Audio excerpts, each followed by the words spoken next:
সবার প্রতি আন্তরিক কৃতজ্ঞতা। ভাই, এটা ঝড়, টাইফুন, হ্যারিকেন সবকিছুকে ছাপিয়ে গেছে শামীম হোসেন পাটোয়ারির ব্যাটিং। শামীম পাটোয়ারি আজকে যেভাবে ব্যাট করেছে, শেষ 2 ওভারে সিলেট টাইটান্সের বিপক্ষে ঢাকা ক্যাপিটালসের জয়ের প্রয়োজন ছিল 45 রানস। শামীম পাটোয়ারি লক্ষ্য পূরণের জন্য শেষ বল পর্যন্ত লড়েছেন। লাস্ট বলটা অসাধারণ ভাবে তাকে ঠেকিয়ে দিয়েছে মোহাম্মদ আমির। ছক্কা হলে সেই ম্যাচ সুপার ওভারে চলে যেত। শামীম পাটোয়ারি 43 বলে 81 করেছেন, অপরাজিত থেকেছেন, 3টে ছক্কা মেরেছেন, 9টা 4 মেরেছেন, 190 স্ট্রাইক রেটে ব্যাট করেছেন।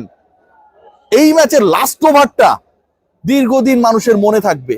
সিলেট এই ম্যাচে জিতেছে, ঢাকা পরাজিত হয়েছে, কিন্তু দিন শেষে উইনার হচ্ছে সত্যিকার অর্থেই ক্রিকেট। ঢাকা ক্যাপিটালসের জার্সি দেখলে যে স্মার্টনেস আমরা দেখি, আমার কাছে মনে হয় যে সেই স্মার্ট ক্রিকেটটাই আজকে প্রদর্শনের চেষ্টা করেছে সেই দলটা।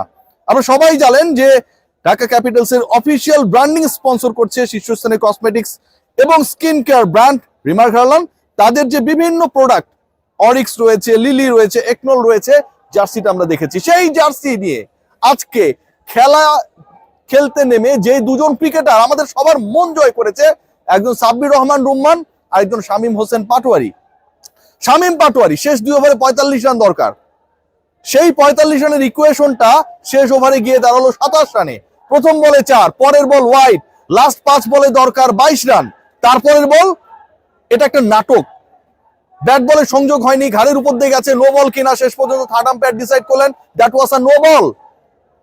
লাস্ট 5 বলে দরকার 21 রান, এক বলে হয়ে গেছে 6 রান, একটা নো, একটা ওয়াইড, একটা 4। মোহাম্মদ আমির ফ্রি হিটে ছক্কা মেরে দিলেন শামীম হোসেন পাটোয়ারি, যেভাবে মারলেন রিভার্স সুইপ করে, অনেকটা যেন কোদাল দিয়ে মাটি খোঁড়ার মতো করেই মারলেন।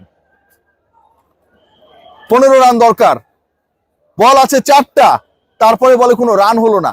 3 বলে 15, পরের 2 বলে 2টা 4, পরের 2 বলে 2টা 4, লাস্ট বলে দরকার 7 রান। ছক্কা হলে ম্যাচ করাবে সুপার ওভারে। মোহাম্মদ আমিরের বলে আরো একটা ওই ফ্রি হিটে মারা ছক্কার মতো করে কি মারবেন Shamim Patwari. He was ready for that shot. I am damn sure আমির ভুল করলেন না। মাপা লেন্থের ইয়র্কার শামীম হোসেন পাটোয়ারি, কিছুই করার ছিল না। শেষ পর্যন্ত 6 রানে যেই ম্যাচটা ঢাকা ক্যাপিটালস হেরে গেল এবং সিলেট টাইটান্স জিতলো, আমার কাছে মনে হয় দুদিন পরে ক্রিকেট ব্যাক করার পরে এরকম একটা এক্সাইটমেন্ট সবাইকে আসলে জিতিয়ে দিয়েছে। সাব্বির রহমান রুম্মানকে আমি কেন বলেছি, শামীম পাটোয়ারিকে নিয়ে কেন বলেছি, দেখুন এই দুইজন ক্রিকেটারকে নিয়ে যে ডিসকাশনটা রয়েছে সেটা হচ্ছে শামীম পাটোয়ারি রাইট মোমেন্টে জ্বলে ওঠেন না।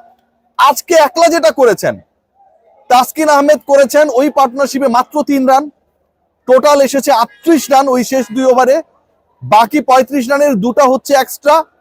এবং শামীম হোসেন পাটোয়ারি 9 বলে করেছেন 33 রান, শেষ 9 বলে 33 রান করেছেন শামীম হোসেন পাটোয়ারি।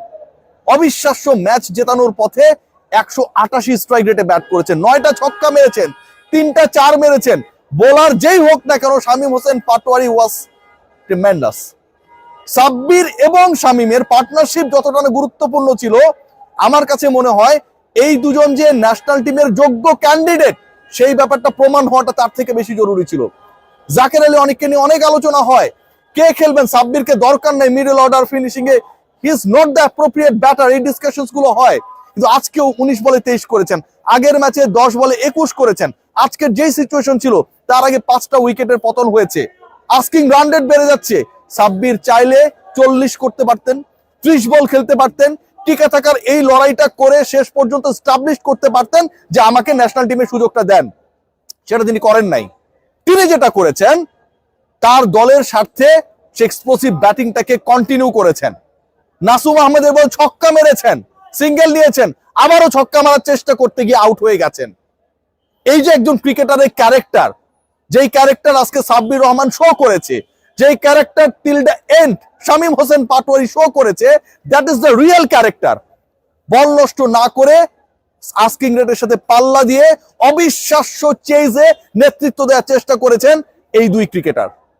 আজকের এই ম্যাচ পরাজয়ের ক্ষেত্রে ঢাকা হারলো কেন সেই ডিসকাশন যদি করতে হয়, আমি যতটুকু প্রেইজ করব সিলেট টাইটান্সের, তার থেকে বেশি প্রেইজ আমার কাছে মনে হয় ডিজার্ভ করে ঢাকা ক্যাপিটালসের স্পেশালি ক্যাপ্টেন মিঠুন। তাদের ব্যাটিং অর্ডারটা আপনারা দেখেন, সমালোচনা করতেই হবে। তাদের গায়ে যে জার্সি গুলো রয়েছে, যে ব্র্যান্ড গুলো রয়েছে, সেইগুলোর মতো করে আসলে যদি একটু স্মার্ট ডিসিশন মেক হইতো, সাব্বির যদি আরেকটু উপরে উঠতেন, সেটা হয় নাই। নাসির হোসেন কিংবা মিঠুনের উপরে সাব্বির উঠতে পারলে, ব্যাটিং এ নামলে সিনারিও কুড বি ডিফারেন্ট। আজকে যেখানে আমরা যদি খেয়াল করে দেখি যে এই যে 173 রান হলো 5 উইকেটে, এই 173 রান করানোর ক্ষেত্রে সবচেয়ে বড় রোল প্লে করেছে ঢাকা ক্যাপিটালসের বোলিং ডিপার্টমেন্ট। তাসকিন আহমেদ অনেক এক্সপেন্সিভ ছিলেন, 4 ওভার বল করেছেন, 46 রান দিয়েছেন। সালমান মির্জা 4 ওভারে 46 দিয়েছেন, তাসকিনের সমান।